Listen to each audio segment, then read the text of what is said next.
Welcome to Spring Essential Oils Refresh, the history, use, and application of essential oils to keep you and your loved ones safe and your space smelling delightful. Before we begin, I just want to tell you something brief. Thank you for coming to my class today. I wanted to let you know that you will be receiving an email in the future asking you to verify your attendance at this class. You may or may not receive this email if you're not watching this video in conjunction with me having asked you to watch this video, then you won't be receiving an email. But if you have received that, then the email will be titled, "Please respond, class attendance for Spring Essential Oils Refresh" by Jessica Davis. The survey is 5 questions long and should only take you a minute or 2 to complete. Your email address will only be used for the purpose of the survey and will not be shared for any other purposes. And that's because I'm a student at the Naturopathic Institute of Therapies and Educations, and I'm working to become a natural health educator. And this is part of our program coursework.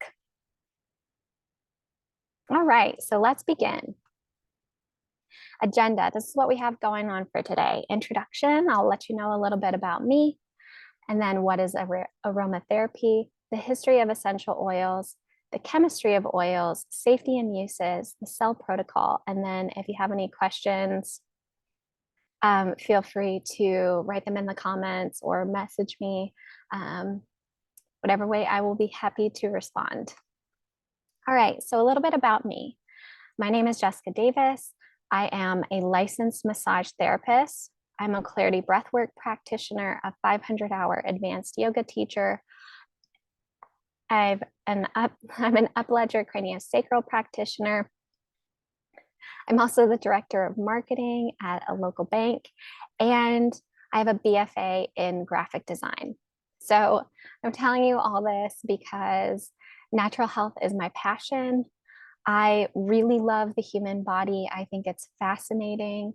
And because of my background in graphic design, I really, I find that I tend to have like a unique way of synthesizing information together to make it more applicable to your daily life. And I try to do it in a way that is fun and engaging and also helps you to remember.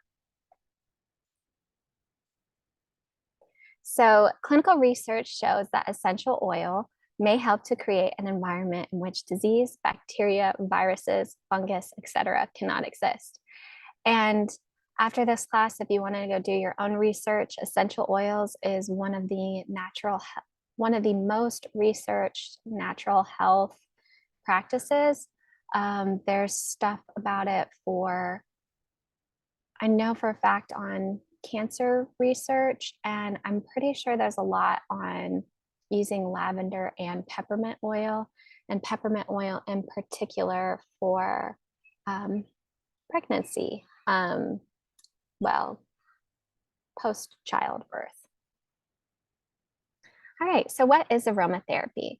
Aromatherapy is a form of alternative natural medicine that uses volatile plant materials known as essential oils for the purpose of affecting a person's health and mood.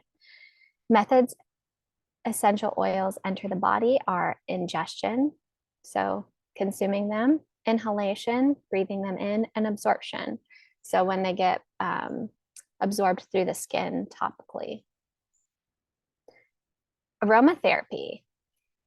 So the lipid-soluble structure of essential oils have a unique ability to easily penetrate the cellular membrane and to travel throughout the body, blood, and tissues within minutes of application. So that's just a fancy way of saying that essential oils are made out of fats, which are also known as lipids. And because of that, oils like oils, water repels oils. So the cell membrane of each of our cells is made out of primarily fats. So the cells basically, I don't know, I like to think of them as they kind of attract each other because like attracts like. So What is aromatherapy? When diffused into the air, they create oxygen, ozone, and negative ions, which inhibit airborne pathogens like bacteria and viruses. So my instructor said, and I'm trying to remember this exactly, but I think essential oils have a negative. So regardless, might be backwards, but essentially the essential oils are very lightweight and they're volatile. So they disperse through the air quite rapidly. So the negative charge of the essential oils bind to the positive charge of these pathogens, and then they drop to the ground. So you're less likely to inhale them. The olfactory membrane contains 800 million nerve endings for processing and detecting odors, which is amazing. So the olfactory membrane is a little bulb that's inside of the nose. And we'll see I want to say it's the next slide. We'll see a little bit more about that. But 800 million nerve endings, that's so many. that's that's so many nerve endings. And you got to think about that. That's such a tiny space. Even if it was just like the size of the nose, like that's such a tiny, and inside of the sinuses, that's such a small space to have that many nerve endings. So basically, they're packed really tightly in there. So you can process and detect odors quite rapidly. And then humans can sense and detect 1 trillion scents. So you've got 800 million nerve endings that sense and detect 1 trillion scents. And so this is just kind of like a fun fact that I just learned today from Gabor Mate's book. I think it's called Scattered. Let me look. It's called Scattered Minds by Gabor Mate. But in it, he talks about research that says infants, as in 6 days after being born, newborn infants can distinguish the scent of their mother or their primary mother figure from other women, which is amazing. Like within 6 days, that they can detect their mother's scent from anyone else. So pretty amazing. Okay, the limbic system. The response to aroma has been found to be as quick as 3 seconds. So you got 800 million nerve endings that are sensing and detecting and processing 1 trillion scents, and that can be done in as quick as 3 seconds. So the limbic system is also known as the reptilian brain. And I want to say that the olfactory bulb is like just behind this like kind of orange. So you've got the frontal lobe of the brain, which is like this front area that's just behind the forehead. And then following underneath that curve, you see some bulbs. You got the pituitary gland, you got the pineal gland. Anyway, the olfactory bulb is like right in there. So 2 minutes, and I feel like bulb is kind of like almost like implies that it's round, and it's not. It's basically, to me, it kind of looks like insect antenna that is attached into the limbic brain. So you've got like these 2 little like insect antennas that come into the sinus area, which is where all those nerve endings are located. All right, so 22 seconds after breathing, it affects the limbic system, which is the reptilian brain that controls like fight and flight, emotional regulation, and then just basic body functions. And then 2 minutes, it enters the bloodstream. And then within 20 minutes, it will affect every cell in the body. So these little, essential oils have major impact. So don't think of them as, oh, they're just essential oils. Like any scent like this, not just essential oils, 3 seconds in it can have a response. In 22 seconds, it affects the limbic system. In 2 minutes, it enters the bloodstream. And in 20 minutes, it will affect every cell in the body. So think about gasoline or anything else that you smell in the air, or when you're going through the candle section, like they're all having an effect on the body, whether that be positive or negative. And for the most part, essential oils tend to have a positive effect, especially if they're high quality therapeutic grade, which we'll get into. The history of essential oils. So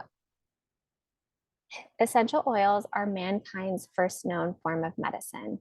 They have been seen in Egyptian hieroglyphs, Chinese manuscripts, and then priests and physicians have been using essential oils for thousands of years. And then I also include some more details about what's been happening in modern times with essential oils. So in 4500 BC, this is in ancient Egypt, used for religious rituals and medical applications. The Romans diffused essential oils in their temples, political buildings, and bathhouses to invigorate and ward off disease. Ancient Greek soldiers used essential oil for recovery and infection prevention. So I want to say courage and valor, the Young Living blends, those both come out of the Greek and Roman soldiers using them. Courage to make them feel courageous, and then valor, I know for a fact I was told as fact that they used valor to help with own recovery, recovery after battle. In medieval times, thieves was created. So this is a really fun story. So during the bubonic plague, there were these white collar workers, like, dentists, lawyers, that sort of thing. They were grave robbing and they got caught. And they said, okay, well, we'll let you go if you tell us what you were using to prevent this, to prevent you from getting sick from the bubonic plague.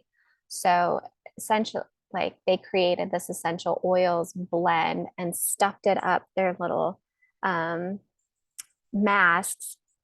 And it was cloves, cinnamon, lemon, and I want to say that maybe a couple other ones, but I know those three are in it for sure.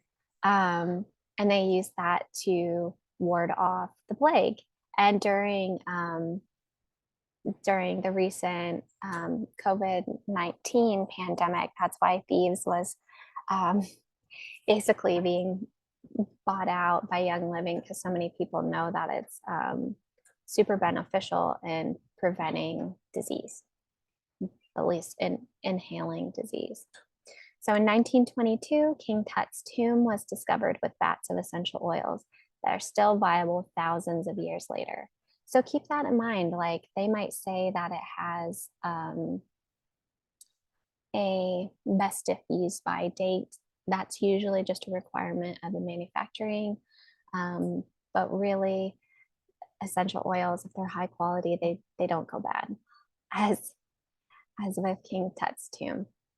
So the Egyptians successfully embalmed humans and animals using plants, essential oils, and aromatic resins. They used bit cones, which were solid ointments of spikenard and other aromatics that they would put on top of the head in like these lard in these cone shapes in animal lard. So musicians and dancers, and as they would perform, this would dramatically melt down their body and then infuse the space with the aromas as well.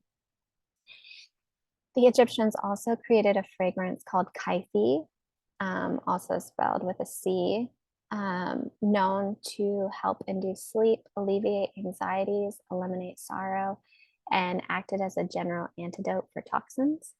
and they were renowned perfume traders and perfumers. In China, in 27 or 2600 BC, Huangzi, also known as the Yellow Emperor, created the Yellow Emperor's Book of Internal Medicine. This book outlines several uses of aromatic oils, which are still used by practitioners of Eastern medicine today. I apologize. I am probably going to butcher his name, but I just know that it's in good faith and I'm really trying.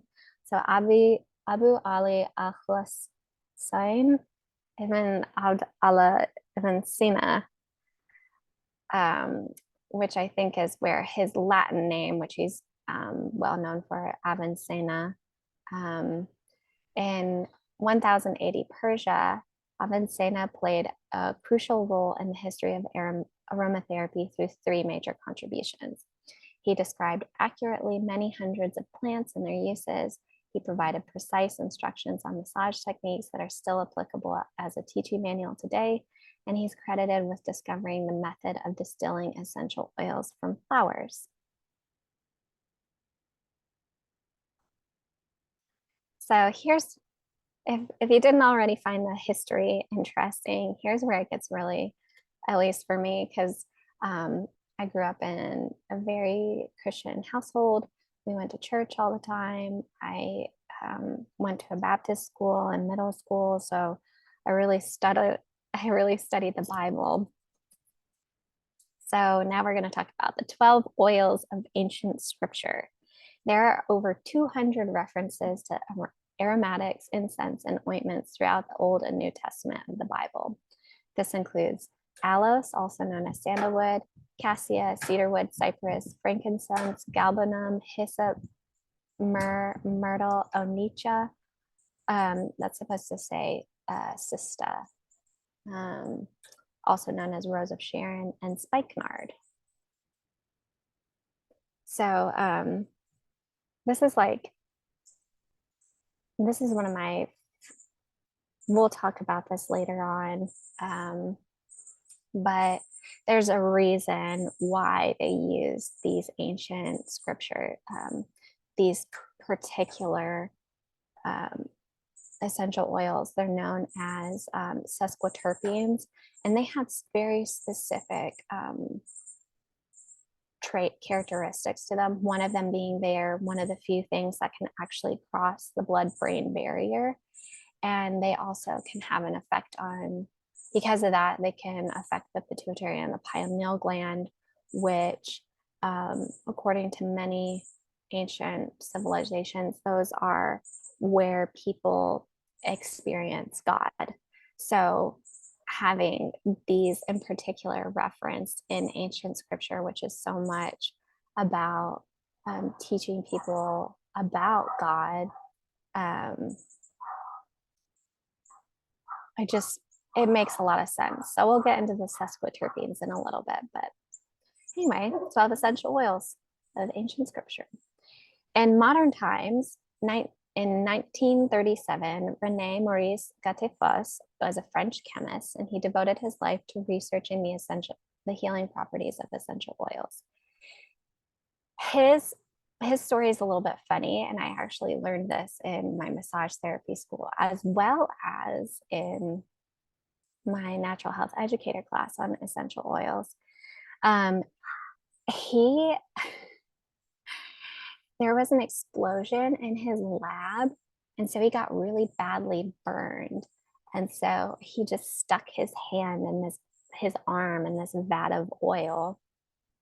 And then he realized that his burn wasn't that bad. Well, come to find out, it was lavender essential oil. And lavender essential oil is really well known now to as a burn remedy. So I used it when I got sunburned last year. It's just very soothing, and it helps decrease the burn and helps the burn heal faster. Excuse me. In 1964, Jean Belnay, an army physician and surgeon during World War II, continued the work of Gattefossé. He published a book on his success in treating specific medical and psychiatric disorders using essential oils. And Madame Marguerite, an Austrian biochemist, studied Valnet and applied his research to her own work to create personal aromas for her clients that worked therapeutically and aesthetically. So now let's get into the chemistry of essential oils. So we kind of know the history and the background, very rich history since the beginning of times. It's the oldest medicine. We know that it's continued to have uses. We know that people still use it today when they oh my God, I love how you smell. People constantly wearing perfume, or you got the scent beads that go on your wash. It's become it's just a very natural part of the day, part of our day-to-day. So now let's talk about the chemistry. Essential oils and human blood share several common properties. They fight infection, contain hormone-like compounds, and initiate regeneration. Due to the complexity of essential oils, they do not disturb the body's natural balance or homeostasis. If one constituent exerts too strong of an effect, another constituent may block or counteract it. So that's just a fancy way of saying, if the body doesn't need something, then this will it's part of an organic, it's essential oils are organic, and because they're organic, they come from something that is made of DNA.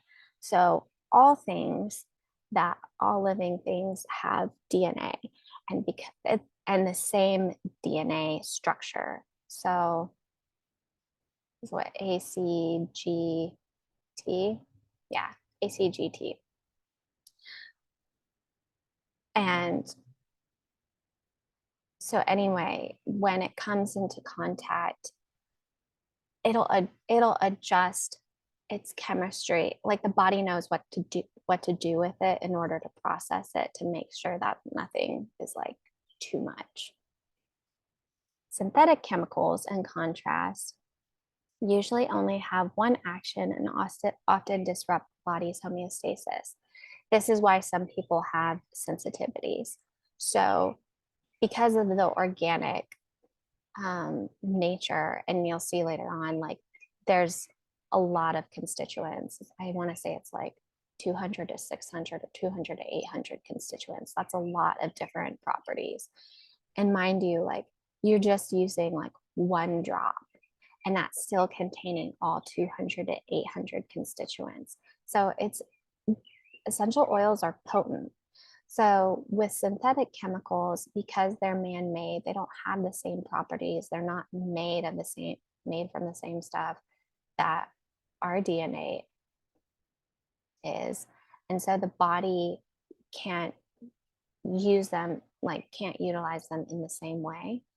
And synthetic chemicals are kind of one-note wonders versus an organic thing is going to be more like a symphony, where you can focus on the piccolo, you can focus on the snare drum, you can focus on different instruments in it, and let the other ones kind of meander around. Whereas synthetic chemicals, it's only intense bass, just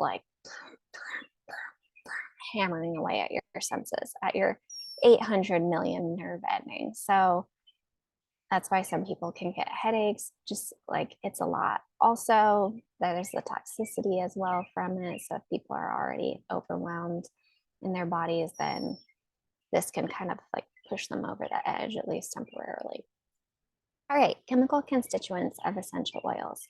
There are many different chemical constituents that make up a single oil. Some individual oils have anywhere from 200 to 800. So my apologies, I was close. 200 to 800 different constituents in one single oil.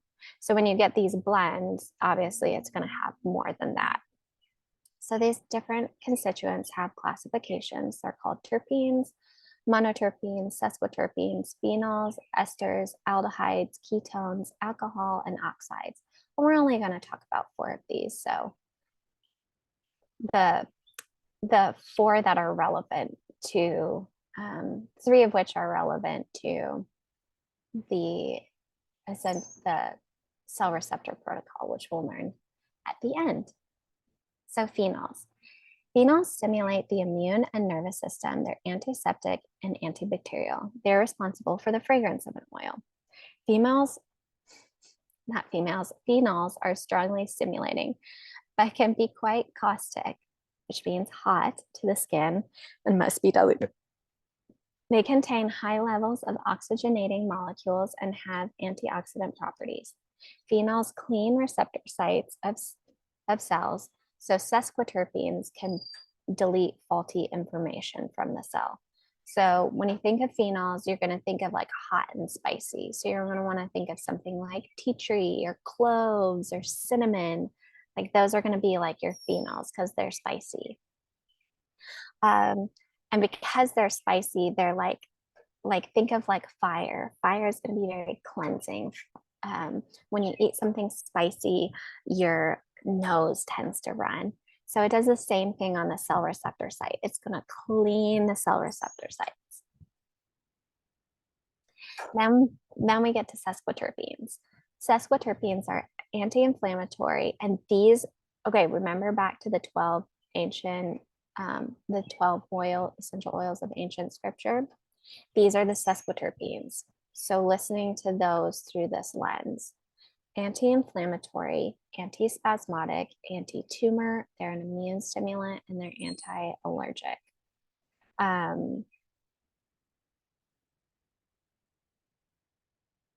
They deprogram or erase the wrong information from the cellular memory stored in the DNA. Let me repeat that. They deprogram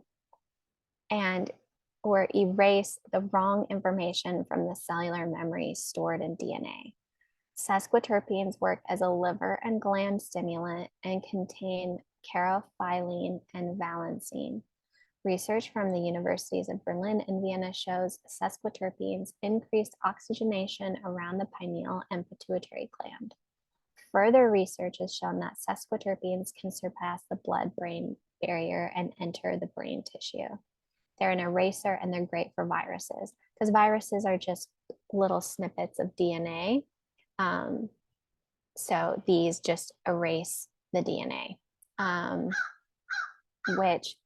then they reprogram the cell receptor site. Not reprogram. They repair cell receptor sites. So you got the phenols that come in and scrub it up, and then the sesquiterpenes come and kind of repair, because they're also erasing bad code in the DNA, which then also helps repair the cell receptor sites. So the cell receptor sites are just proteins. So anyway, majorly impactful. Little goes a long way. So you're going to think of things like frankincense, myrrh, myrtle, cypress, sandalwood. There's a lot. I feel like these are like the big dogs in the essential oil world, other than lavender and peppermint, but those are not sesquiterpenes. But anyway, the sesquiterpenes are quite known, especially in the biblical. So terpenes, sesquiterpenes and monoterpenes, which we're going to talk about next, are all classifications under terpenes. So they're going to have these same properties as well.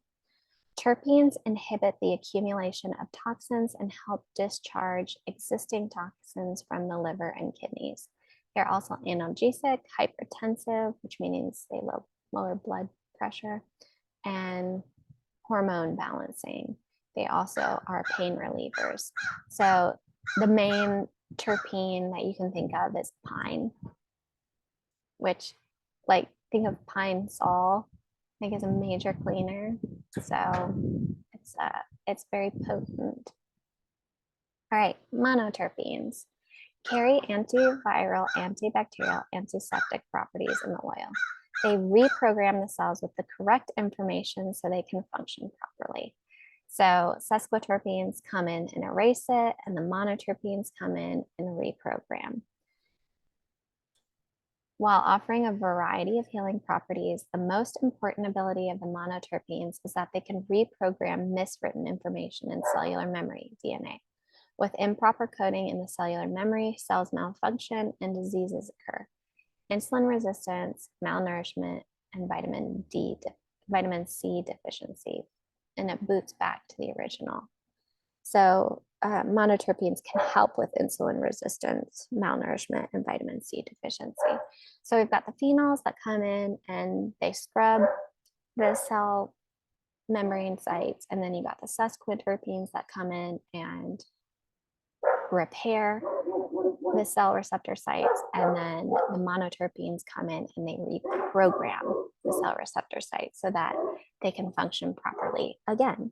So very impactful, very potent, amazing to work with. And I'll get into the cell receptor protocol at the end. So methods of extraction: enfleurage, steam distillation, expressed oil, solvent extraction, and absolutes. So enfleurage is what I was talking about with the bit cones. Basically, you get like animal fat. You soak the plant material in the animal fat. It extracts the essential oil properties out of the animal fat. So that's enfleurage. Steam distillation is what you see in this picture here. So it's going to be, you heat it up in water and then you send it through a tube, cool it, and extract it that way. Solvent, expressed oil is when you think of like a lemon or an orange peel. You're gonna squeeze it, and then all this juice is gonna fly all over the place. That's expressed oil. Solvent extraction is when they use a solvent. Usually it's when they've done one of the other, usually expressed oil. They'll use a solvent to process it again to extract more out of it. Those are in lesser quality essential oils.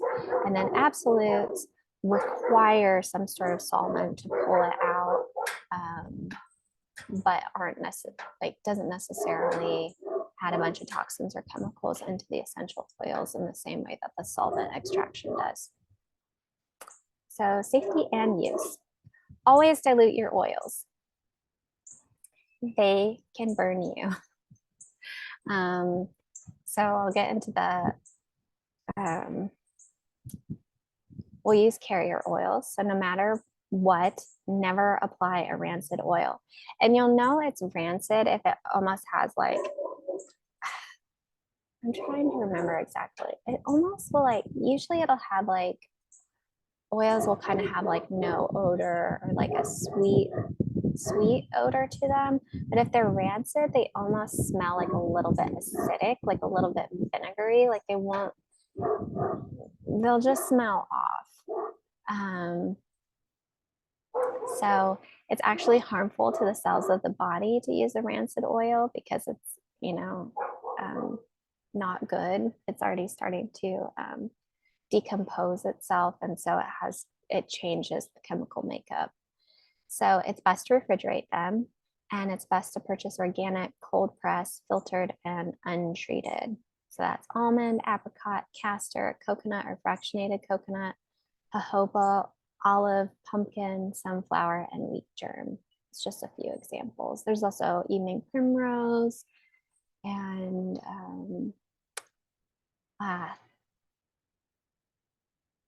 lots of different oils.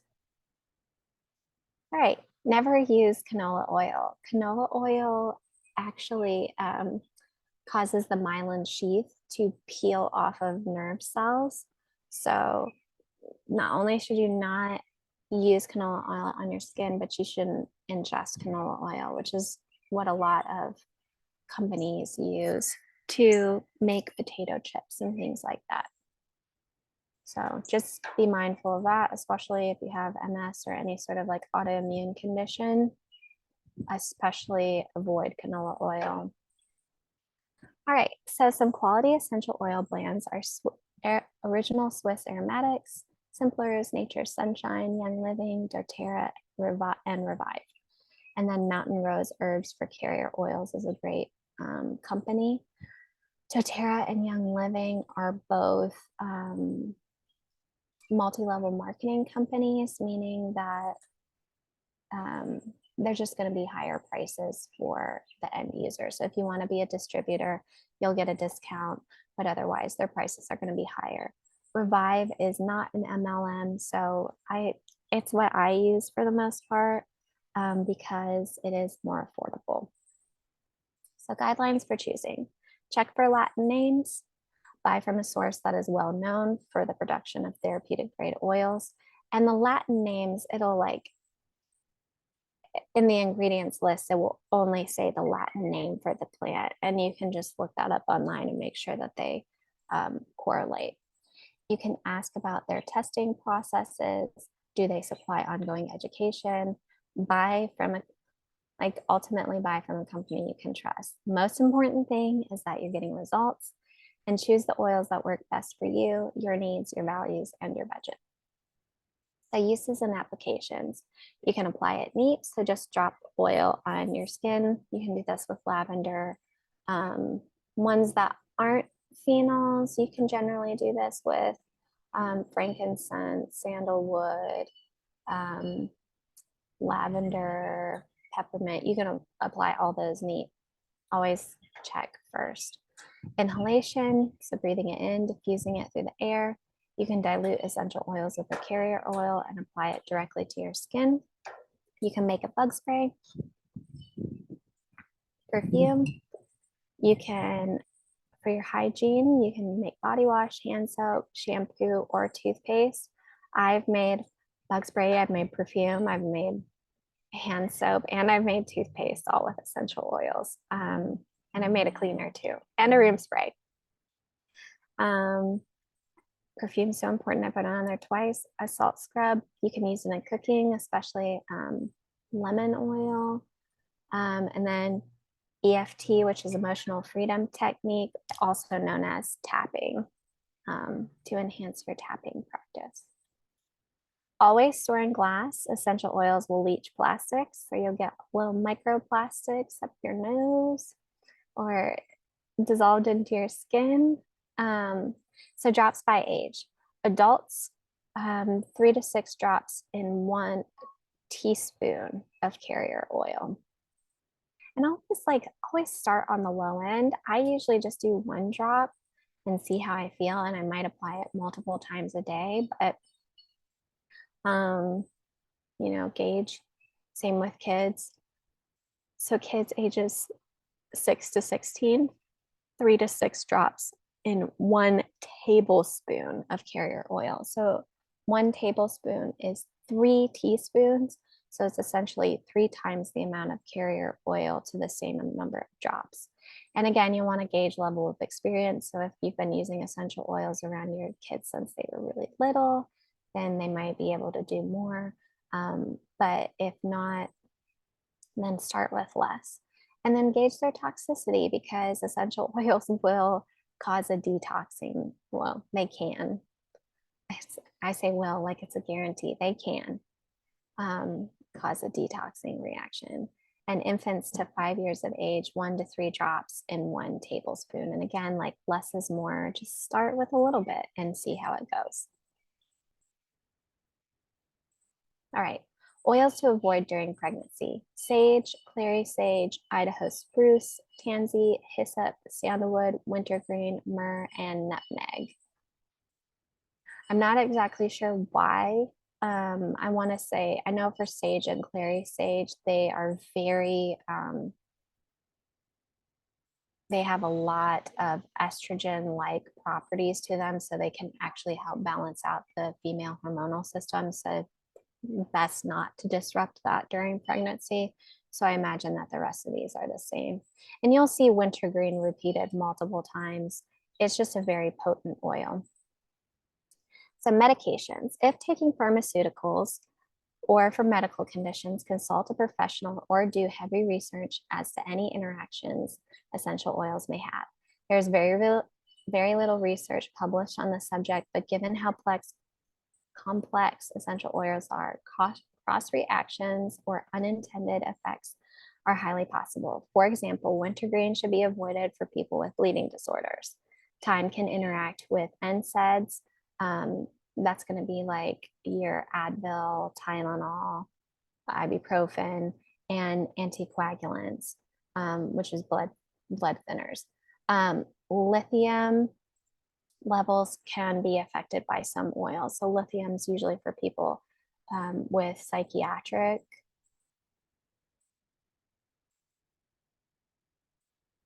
things going on. So again, just keep this in mind, look it up, look at what it does, and make sure that it's not going to interact with your medications. The internet's really great.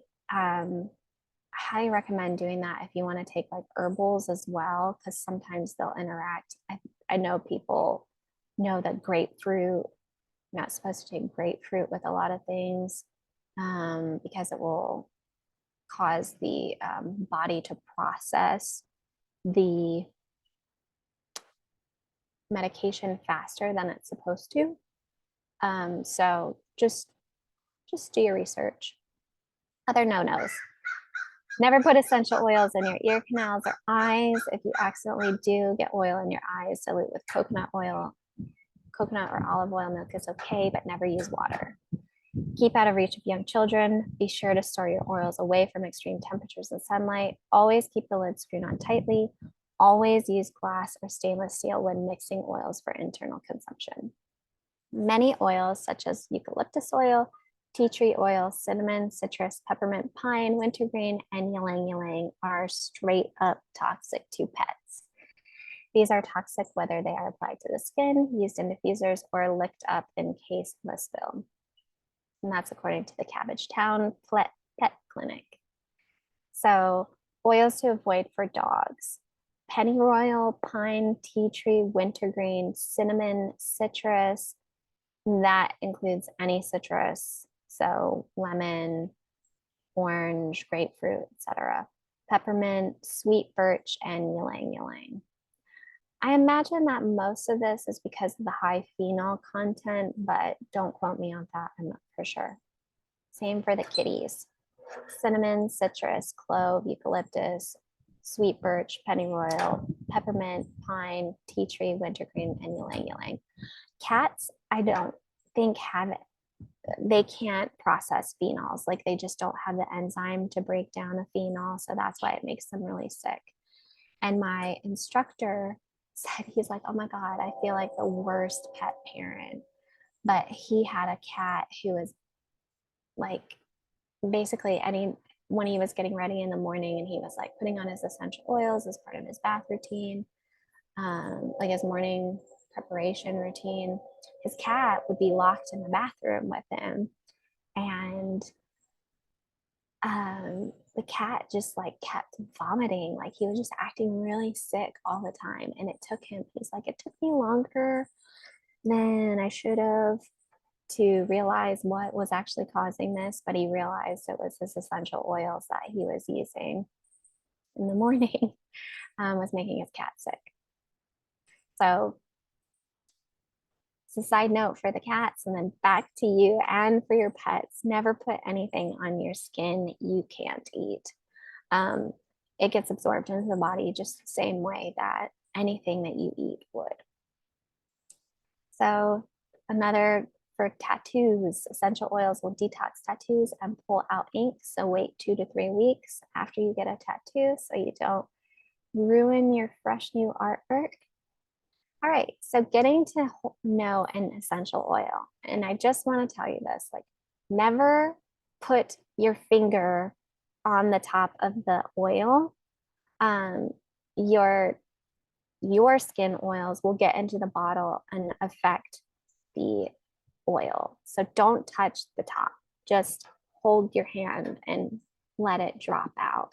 And some drop out faster than others. So just be mindful, like peppermint drops out super fast.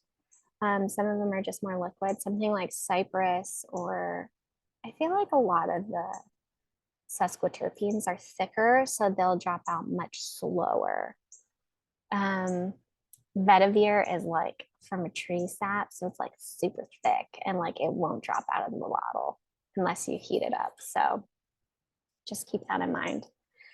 So think of it like taking an essential oil on a date.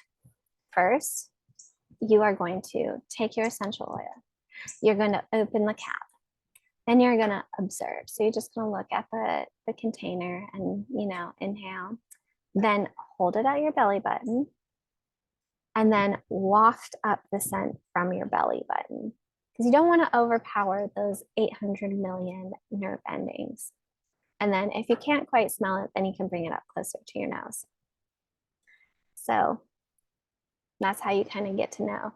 And it's a matter of like, it is an organic material. So it's got an electromagnetic frequency to it, just like everything has a frequency to it.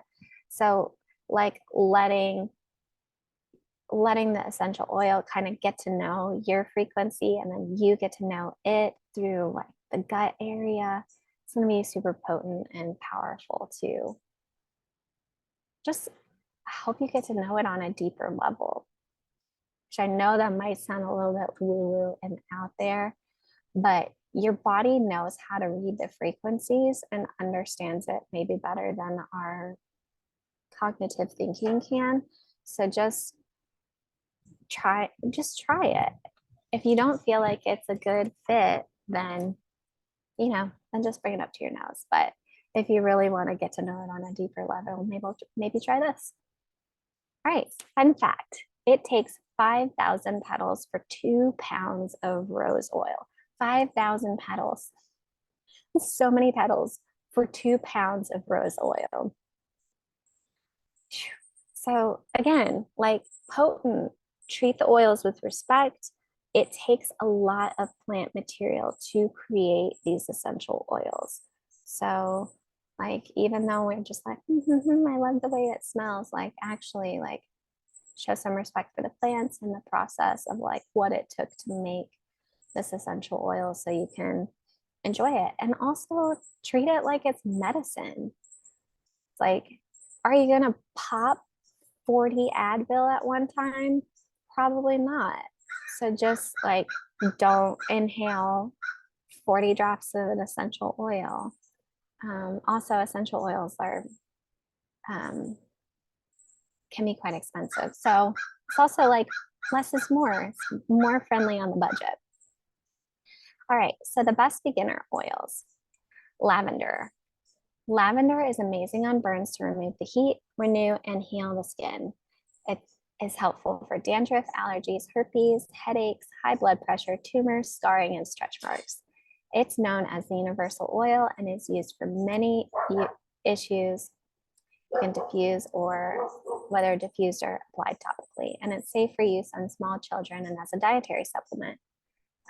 Lavender is part of the mint family. So lavender, highly recommend. It's a great one to start with.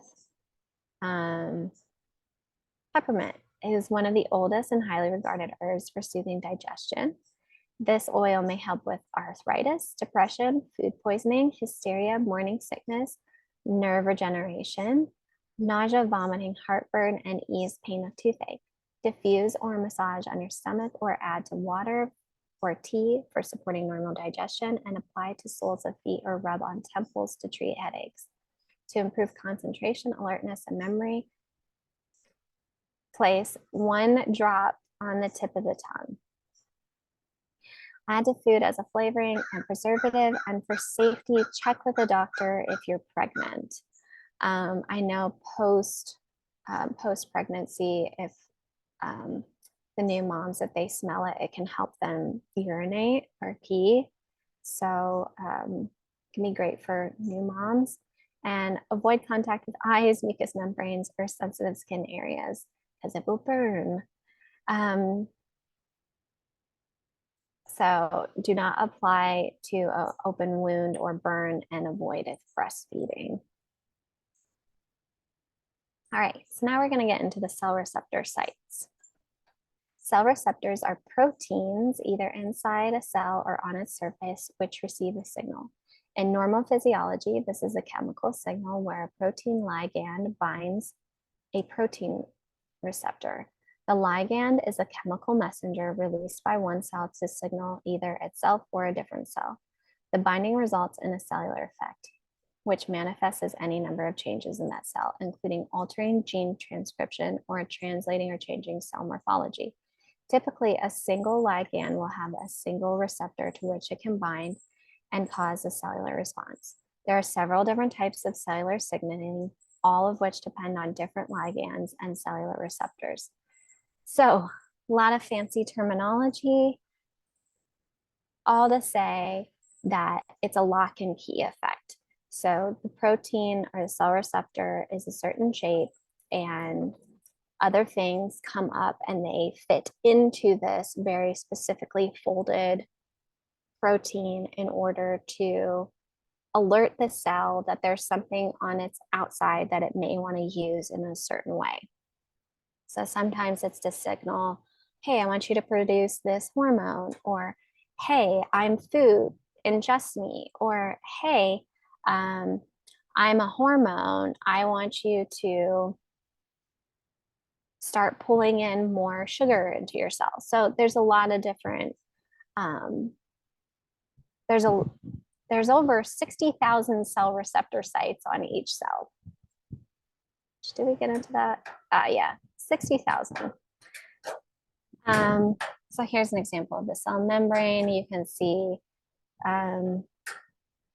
this is what a cell receptor site typically looks like. Here's the channel. These look like, I think these look like little hot dog buns, but they're actually closed because that's partially dissected. So anyway, lots of cool stuff going on here. You got your phospholipid bilayer. You've got some cholesterol, which make the cell membrane thicker. So a lot of good stuff. All right, so here's a simplified cell receptors. So as you can see, they're different shapes. One's a triangle, one's a square, one's a half moon. So you can see these are simplified. This is not exactly what they look like, but an ideal particle would fit into the perfect shape. Like, you know, when you're kids and you're trying to like shove shapes down specific shape, like the cylinder goes into the circle, the triangle goes into the triangle, etc. So in certain cases, like with GMO foods, a non-ideal particle, which its protein has been manipulated by genetic modification, will come in and it will still fit in the space, but it will essentially gum up the cell receptor site and not make it functional anymore. So now you're down a cell receptor site. And the more often you consume this type of food that gums up those cell receptor sites, then you're going to decrease your ability to absorb anything that's like that. So, you know, maybe at first it's not going to bother you, but over the long term, it does end up having a negative effect, like insulin resistance and celiac disease. A lot of that's from like the GMO sugar beets and gluten and wheat products and hybridized wheat. So just examples of things that could do this. All right. So I'm saying this because the cell receptor protocol can clean these, repair them, and then reprogram them so that they can accept the ideal particle again. So in his book, The Chemistry of Essential Oils, David Seward suggests that essential oils not only bind to, but clean cell receptors, noting that constituents of essential oils known as phenylpropanoids clean the receptor sites on the cells. Without clean receptor sites, cells cannot communicate and the body malfunctions, resulting in sickness. So there, you know, I've heard a lot of different research, but we're just going to go with 3 trillion. I've heard anywhere from like 50 trillion to 150 trillion. We're just going to go with 3 trillion. 3 trillion cells in the body, which can be affected in 20 seconds, all of them within 20 seconds of inhaling an essential oil. Each cell has 60,000 cell receptors on it, which means there are 180 quintillion cell receptors in the entire human body. Quintillion. That is 15 zeros after 180. It's so many. It's a lot. So when a lot of these are gummed up, then we're going to see a lot of different diseases happen. You know, it's not just one disease and done. Like usually they compound and people have comorbidities and stuff one on top of each other. So that's why cell receptor protocol is really great, because it's simple and it's an easy way to clean, repair, and reprogram all of those 180 quintillion cell receptor sites. So the major chemical components of essential oils include monoterpenes, esters, aldehydes, ketones, alcohols, phenols, and oxides, which are volatile and may produce characteristic odors. Different types of essential oils contain varying amounts of each of these compounds, which are said to give each essential oil its particular fragrance and therapeutic characteristics, which we talked about earlier with the phenols, sesquiterpenes, terpenes, and monoterpenes. So here's the grand finale, the essential oil protocol. I love this protocol because it's super easy and you can do it at night and it doesn't really affect your daily routine that much. It's just very simple and it's 3 weeks. And I've done this 7 or 8 times now and it's fantastic. It just like really fits into my schedule. I'll just do it at night before I go to sleep and that's it. You know, I've taken a shower, put my essential oils on my feet, my essential oil on my feet, and then I go to bed. So, all right, it's a 3-week cell receptor protocol. So week 1, you're going to cleanse. You're going to pick one phenol, just one. So you'll need to, if you're going to do this, you'll need to buy 3 different essential oils, but you're going to pick one phenol for week 1. So that's going to be cinnamon, clove, oregano, tea tree, something like that. Pick one of those. And then you'll do 1 drop of essential oil on each foot 1 time a day. That's it. So, you know, week 1, you're cleansing, you picked cinnamon, you put 1 drop, either 1 drop on your hand and rub it on each foot, or 1 drop on each foot and rub it in. You know, use your best judgment. If it's burning, put some coconut oil on it to dilute it. If for some reason you don't have feet, next best place is your ears. If you are missing one or both of your ears, the next best place is your hands. So that has to do with reflexology, and it'll end up getting absorbed into every point of the body through the meridians that connect every part of the body in the reflexology points of the hands, ears, and feet. So week 2 is your repair. You're going to pick one. Again, you're going to pick a sesquiterpene. So that's going to be sandalwood, frankincense, myrrh, myrtle, cypress, whatever your favorite biblical oil is. Again, 1 drop, rub it on your feet, go to bed. Week 3 program. Pick one monoterpene. So that's going to be lavender, orange, lemon, I don't know, very many. I guess that would be like grapefruit. Anyway, so you're going to pick one, not a blend, just a single oil for all of these, just one single oil. So again, 1 drop, 1 essential oil on each foot for per day. And this is every day for the week. So 7 days in a row, you're going to do 1 drop of the phenol. Then the next 7 days, you're going to do 1 drop on 1 time a day for each foot of the sesquiterpenes for 7 days in a row. Then you're going to do the same thing for week 3.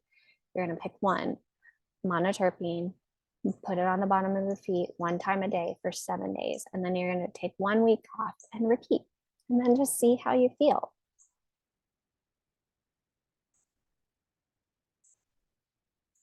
All right, so you may or may not detox, but these are the body's major avenues for eliminating toxins: your skin, your lungs or respiratory tract, your bowels, and your urinary tract. And detox symptoms could be rash, it could be common cold, it could be bowel movement changes, and it could be issues resurfacing. So I've known some people to like, maybe they break out, and that could be like a rash, or it could be like if you have any sort of like herpes virus going on, that could resurface. You get some common cold symptoms, so like runny nose, a cough, bowel movement, could be diarrhea or constipation. Usually not constipation, it's usually more diarrhea. I haven't heard of anybody getting diarrhea from the essential oil protocol, but the cell receptor protocol, but you never know. And then issue resurfacing could be anything. Like for me, I think I had like a little bit of my Bell's palsy, like tingly sensation come back up the first couple of times I did it, but never to the full extent of going full Bell's palsy. So yeah, so super easy protocol, 3 weeks, 3 different essential oils, 1 drop, 1 time a day, super easy. You could do it at morning or night, ideally after a shower. The pores on the feet are the biggest in the body, which makes it much easier for the body to absorb the essential oil. And then you're less likely to wash it off. You've got 6 to 8 hours of time for your body to absorb. So if you have any questions, feel free to reach out to me or put them in the comments. And here are some of my resources. But thank you. Again, you can email me. My email is jessicargooden@gmail.com. Thank you so much for watching my class, and I'll see you next time.